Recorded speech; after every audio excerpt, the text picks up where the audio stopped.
Nós está hopi emocional para anunciar-nos de 3 edições, que toma lugar Augustus, é 4 edições, que toma lugar Augustus para mim,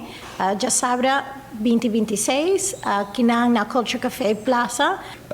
Para mim está honor de poder trazer evento assim na Aruba,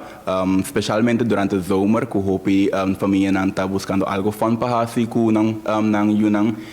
e essa aqui está algo que está evento para full público, full família, friends, nós está visando agora que nós fazemos joke, pero essa aqui está evento que asa vou ter sobre first date, essa aqui está evento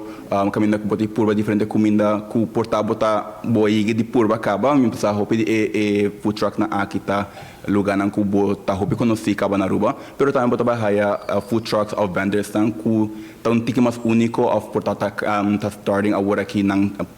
proyecto riba Aruba. Essa aqui tá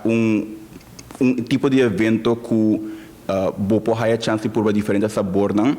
nós mesmos como organizador a papel junto com os vendors para make sure que possam trazer porção chiquito para toda gente por fazer taste test de diferentes comida onde nós estamos excited about tá onde único very unique que tá chicharrón de coco pero também nós temos comida na maneira nos vendors de One Happy Burger nós temos candela Ruiz e nós não conhecemos e isso não novo chegando Aruba.